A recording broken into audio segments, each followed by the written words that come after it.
Ravite Wellness Center, one-stop permanent solution for chronic diseases with integrated treatment. ఎన్ని రోజులు ఉన్నావు నార్మల్గా అఘోరితో? అఘోరితో ఎన్ని రోజులంటే ఒక 2 months అనుకోండి జర్నీ. 2 months journey. ఎటు తిరిగే వాళ్ళు నార్మల్? నాకు డౌట్. అంటే టెంపుల్స్కే తిరిగిపోయేవాడు.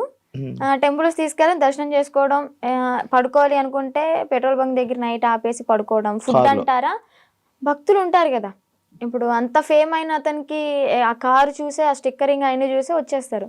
వచ్చి 500 కానీ 1000 రూపాయలు కానీ, లేదా పెట్రోల్ ఫుల్ ట్యాంక్ చేయించడం, భోజనం వండి తీసుకురావడం, తనకి బట్టలు పెట్టడం, ఇవన్నీ జరిగినాయి అనమాట.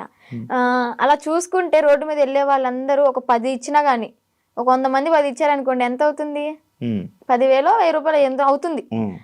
రోజుకి ఒక 25-30 సంపాదిస్తాడు అనుకోండి. అలాగా రోజుకి 25-30 పెట్రోల్ ఫ్రీయే, డబ్బులు ఫ్రీయే, తిండి ఫ్రీయే. ఇంకేముంది, ఏసీ ఆన్ చేసుకుని చల్లగా కూర్చుని తోలడం. రోజుకి 25,000-30,000 పడిపోయి నేనే పక్కన కూర్చున్నా కదా, లెక్కెట్టేదానంటే ఒక్కసారి అనుకుంటే కౌంట్ చేసా మనీ మొత్తం. అంటే ఓన్లీ గుడ్లకి వెళ్ళడం, పెట్రోల్ బంక్ పడుకోవడం అంతే. అంతే, ఇంక ఇల్లు సపరేట్ ఏమి ఉండేవి కావు. ఈ 2 months లో నువ్వు లేవు. మరి అప్పుడు ఎప్పుడు క్వశ్చన్ చేయలేదా, నువ్వు అడగలేదా? అంటే ఆశ్రమం పెడదాము అని చెప్పని ఇంకేదో చెప్పుకుంటూ ఇంకా తెలిసిందే కదా, ఒక నమ్మి వెళ్ళడం, ఆ ట్రాన్స్ లో ఉన్నాము అంటే అతను చెప్పింది దైవం లాగా ఇంకా పూజిస్తూ ఉంటాం అనమాట. నేను ఒకటి చూసా, మధ్యలో నువ్వు వచ్చేసావు. ఈ 2 months గ్యాప్ లోనే ఒక 3 weeks కో అనే వాళ్ళు మీ వాళ్ళు తీసుకొని రావడం జరిగింది కదా. వచ్చేసిన దాన్ని ఎందుకు మళ్ళీ పారిపోయి వెళ్ళిపోయావా నువ్వు? పారిపోయి అనుకోండి, అలాగే నా సొంతగా ఏం కాదు. అది కూడా కొంతమంది మధ్యలో వ్యక్తులు ఉన్నారులే, పేర్లు ఎందుకులే గాని చెత్త అని చెప్పుకోవచ్చు. అమ్మాయిలే, అబ్బాయిలు కూడా ఉన్నారు. మా అన్నని చంపమని చెప్పి 3.5 లక్షల డబ్బులు కూడా తీసుకున్నారు, చంపుతా అని చెప్పని. ఈ విషయాన్ని నాకు అతని దగ్గర ఉన్నప్పుడు తెలీదు, బయటకు వచ్చినాకే తెలిసినాయి ఇవన్నీ. మా అన్నని చంపడానికి 3.5 లక్షలు, ఆ డబ్బులు ఇచ్చేటప్పుడు కూడా నేను పక్కనే ఉన్నా. కాకపోతే వీళ్ళని చంపడానికి అని నాకు తెలీదు, ఏదో విషయంలో ఇస్తున్నాడు అనుకున్నా.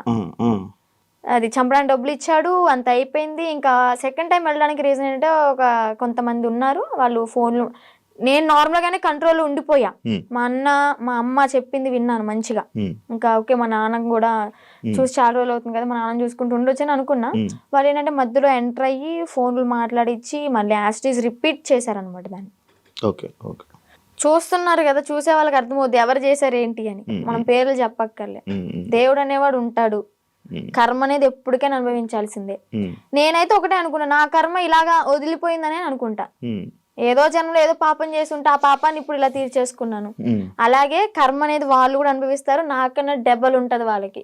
మీ వాళ్ళు ఇప్పుడు వాళ్ళకి వెళ్తున్నప్పుడు, మీరు వాళ్ళతో జర్నీ చేస్తున్నప్పుడు ఒక అమ్మాయి టాపిక్ ఇష్యూ అనేది బయట రేజ్ జరిగింది. ఒక అమ్మాయి వచ్చి కేసు పెట్టడం, ఎవరో ఒక అమ్మాయి వచ్చి కేసు పెట్టింది. దాన్ని నీ దగ్గర ఎలా మ్యానిపులేట్ చేశారు? నువ్వు అడగలేదా, క్వశ్చన్ చేయలేదా? ఎలా అంటే తన దగ్గర వాయిస్ రికార్డ్స్ ఉన్నాయి. అంటే తను పెట్టింది ఏవైతే మీడియాలోకి వచ్చినాయో అవి కాకుండా నాకు సపరేట్ వినిపించాయి అనమాట. అంటే తను డిలీట్ చేసుకోవచ్చు, పాస్ట్ మొత్తం మంచిగా ఉన్నాయి ఉంచుకోవచ్చేమో. నాకైతే అలా వినిపించి, ఇది అంత ఫేక్, తను అబద్ధాలు ఆడుతుంది, తను నా దగ్గర డబ్బులు నొక్కేసి ఆశ్రమం పెట్టుకుని నాతో వచ్చిన డబ్బులతో ఎంజాయ్ చేయాలనుకుంది, ఎంత ఫేక్ అది ఇది అని చెప్పాను అనమాట. అప్పటికి నేను నమ్మలే. కానీ ఏంటంటే ఇక్కడ మాటలు ఏం చెప్పాడు అంటే, తను వాళ్ళ మామయ్య నా దగ్గరకు వచ్చి, తనకి పెళ్ళయింది ఆల్రెడీ, పిల్లలు కూడా ఎవరో ఉన్నారు సంథింగ్, ఆమె నన్ను కోరుకుంటుంది అందుకే అలా మాట్లాడుతుంది అని టాపిక్ డైవర్ట్ చేశాడు. కోరుకోవడం అంటే ఇప్పుడు నన్ను ఎలాగా ఇన్ఫ్లుయెన్స్ చేశాడు, ఎలా మాయ మాటలు చెప్పి ఇది చేశాడు, తనను కూడా అలాగే మాయ మాటలు చెప్పి తను కూడా అట్రాక్ట్ అయింది. ఏంటి అంటే సడన్ టైంలో నాకు హస్బెండ్ లేరు, ఓకే నా లైఫ్ కూడా ఇలా ఖరాబ్ అయిపోయింది. షీఈ్ లాయర్ అనుకుంటా, ఐ థింక్. తను లా అయ్యింది. ఓకే, ఇంకా నేను ఇతనితో ఉంటే నా లైఫ్ బాగుంటదేమో, అంటే ఫిజికల్ బాండింగ్ లేకపోయినా కానీ హ్యాపీగా ఉంటాను కదా, నాకంటే ఒక తోడు ఉంటది కదా అంటే వీడేం మాటలు చెప్పాడో ఆమె అంత అట్రాక్టివ్ అయిపోయింది. మరి అలాగనుకుని ఓకే ఇతనితో జర్నీ కంటిన్యూ చేద్దాం అనుకునే టైంలో నేను ఎంటర్ అయ్యానంట. పిచ్చిదాన్ని, నాకు తెలియదు. అప్పుడు ఏదైనా బాధలో ఉండేదానివా? బాధలో ఏం లేనబ్బా, బానే ఉన్నాను. తన ఎంగిల్తో ఇలా చేయడం అయితే చేశాడు, ఇది పక్కా. ఏం తిన్నారు ఆ రోజు రాత్రి? బిర్యానీ? చికెన్ అంటే ఇంట్లోనే కుక్ చేసింది, చికెన్ కర్రీ అండ్ చేసింది బగారా రైస్. మమ్మీ చేసింది. అయ్యో వాడు చేస్తే ఇంకేముంది, వెనక్కి కూడా వచ్చేదాన్ని కాదు. ఇంకా అబ్బాయి కదా, ఎగురు అనుకుంటే వెనక్కి వెళ్ళిపోయేదాన్ని. అబ్బాయే కదా, అబ్బాయే. ఏదో బయట ఫోటోలు వచ్చాయి, అవన్నీ నిజమేనాదండి? ఆయనేనాదండి? ఓకే. అంటే తన ఇంటికి వెళ్ళినప్పుడు కూడా తను డ్రామా వేసినవి అవన్నీ చూపించాడు. అప్పుడు అబ్బాయిగానే ఉన్నాడు. వాళ్ళ ఇల్లు ఉందా హైదరాబాద్ లో? అంటే వాళ్ళ ఊర్లో పూరిల్లు ఇల్లు ఒకటి ఉంది. అవునవును, వాళ్ళ ఇంటికి. అచ్చా, వాళ్ళ ఇంటికి తీసుకుని వెళ్ళాడు. వాళ్ళ అమ్మానికి పరిచయం చేశాడు. ఓకే, బానే ఉంది. అప్పుడు కూడా మా అన్నయ్య వచ్చి నన్ను తీసుకెళ్ళిపోయాడు అనమాట. ఫస్ట్ టైం ఇది మీడియా ముందుకు రాలే. సెకండ్ టైం గుజరాత్ లో వచ్చి తీసుకెళ్ళి మీడియా ముందుకు వచ్చింది అనమాట. అబ్బాయే ఏదో ఊర్లో రేపడం చేయడం వల్ల వాళ్ళు చెట్టుకు కట్టేసి కొట్టడం, ఏదో హట్ చేయడం వల్ల దాన్ని తీయించేసుకుని అమ్మాయిగా ఇలా వేషం వేసుకుని వచ్చాడు అని. ఏజ్ కూడా నాతో 27 years అని చెప్పాడు. అది కూడా ఫేకే, 38 years అంట. నేను ఆయనది ఒక వీడియో చూసా. నువ్వు వచ్చి మీడియం ముందుకు వచ్చి బాగానే మాట్లాడుతున్నావు వర్షిని. ఆయన ఏం చేస్తాడని భయం లేదా? నాకెందుకు భయం? తూ తాత అన్నానికి ఒక మంత్రం రాదా యాదవ్కి? కాళ్ళబైరి వస్తుకుని నేనే మంచిగా చదువుకుంటా, పూజలు చేసుకుంటూ లలిత సహస్రనామం చదువుకుంటా. ఒక కాళ్ళబైరి వస్తుకుని రాదు, ఇంకా బూతులు వస్తుంది నాకు, వద్దు. ఇంకా నన్ను ఏం చేస్తాడు? సరైన మంత్రం రాదు, వచ్చినా గానీ నన్ను ఏవో ఇంటికి కూడా వేయలేడు. మొన్న మీడియా ముందుకి వచ్చి చెప్పాడు అనమాట, లైక్ ఇలా ఆమె ఎవరు, ఆమె నాకెందుకు ఫోన్ చేస్తే, ఒకవేళ నాకు కానీ ఫోన్ చేస్తే అయిపోతుంది అక్కడ మరి మాట్లాడడానికి అయిపోతుంది. అదే మరి అంత దమ్ము ధైర్యం లేకే నాకు తెలీదు, ఇంకా సంబంధం లేదు. పోలీసులు బాగా కోటింగ్ ఇచ్చారు కదా మనోడికి, ఆ భయం అనేది ఉంటదమ్మా. మరి పరిచిని పేరంటే గసగస వణికిపోతూ ఉంటాడు నాకు తెలిసి ఇప్పటికి. దాని తర్వాత ఇప్పుడు మళ్ళీ కాంటాక్ట్ లో రావడం ఏం ప్రయత్నించలేదు అంటే? వచ్చేసి నా 2 months తర్వాత మళ్ళీ ఇప్పుడు కాంటాక్ట్ రావడానికి ఏం లేదు. ఓకే.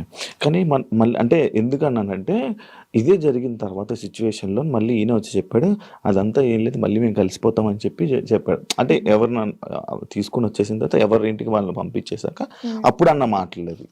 లైక్ అంతే, మళ్ళీ ఏం కాంటాక్ట్ అవ్వడానికి ప్రయత్నించలేదా, ఇవేం చేయలేదా? లేదు. ఓకే. అసలు నాకు ఇప్పటికీ ఫోన్ లేదు. మీకు చెప్పాలంటే ఇంటికి వెళ్ళినాక ఒక 1 month వాడాను, అది కూడా కొంచెం పాడైపోయింది, రిపేర్ వచ్చి. ఇంకా న్యూ మొబైల్ తీసుకోవాలి. ప్రెసెంట్ అయితే అన్నయ్య మొబైల్ అయినా అన్ని యూస్ చేసుకుంటున్నా. ఇన్స్టాగ్రామ్ అవన్నీ లాగిన్ అయ్యి రీల్స్ అవన్నీ పోస్ట్ చేసుకుంటున్నా. నీకంటే సెపరేట్ ఫోన్ లేదు? నెంబర్ అయితే ఉంది, ఫోన్ అయితే లేదు. నెంబర్ ఉంది, ఇన్స్టాగ్రామ్ మెమొరీ ఉంది, కానీ బాడీ లేదు వేయడానికి. ఎందుకు వాడట్లే మరి ఫోన్? తీసుకోవాలి. ఆడి దగ్గర నుంచి ఏదో కోట్లు తెచ్చా ఏంటి. నా లైవ్ లో కూడా కొంతమంది అంటారు, నేను రోజు 1 hour లైవ్ పెడతాను నా బిజినెస్ గురించి మార్కెట్ లో తీసుకెళ్ళడానికి.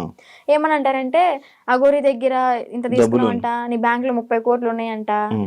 అసలు చెప్పిన ప్రతి నా కొడుకు వాడి దగ్గర ఏమన్నా ప్రూఫ్ ఉంటే తీసుకుని మా ఊరికే డైరెక్ట్, లేదా హైదరాబాద్ పిఎస్ ఏ పిఎస్ అయినా గానీ ప్రూఫ్ తీసుకుని రమ్మండి. నేను వాడు ఫోన్ చేసిన గంటలో నాకు ఎలాగో 6 hours పడుతుంది విజయవాడ నుంచి హైదరాబాద్ రావడానికి. ఆ 6 hours నీ కళ్ళ ముందు ఉంటా, నీ దగ్గర ఏం ప్రూఫ్ ఉందో చూపించు, నా దగ్గర ఉన్న ప్రూఫ్ చూపిస్తా, నా బ్యాంక్ స్టేట్మెంట్ తీసుకొస్తా, బ్యాంక్ బుక్ తీసుకొస్తా, అవసరమైతే తీసుకెళ్తా కూడా. నేనే నా బంగారాన్ని తాకట్టు పెట్టుకుని వచ్చిన డబ్బులతో బిజినెస్ చేసుకుంటున్నా. లైఫ్ అనేది హ్యాపీగా లీడ్ చేస్తున్నా అనమాట ఇప్పుడు అమ్మ నాన్నతో. డబ్బులు ఏమి ఇవ్వలేదా నీకు? నాకెందుకు ఇస్తా డబ్బులు? నా ఐఫోనే అమ్ముకుని అడిగి పెట్టా తినడానికి లేక. మరి ఈయనకు వస్తున్న 25,000 రోజుకి అవన్నీ ఇంక ఇంటికే వెళ్తాయి, ఇంటికి పంపించేసుకుంటాడు డైరెక్ట్. ఇవి నీవేమో నీ డబ్బులేమో ఖర్చు పెట్టేసాడు.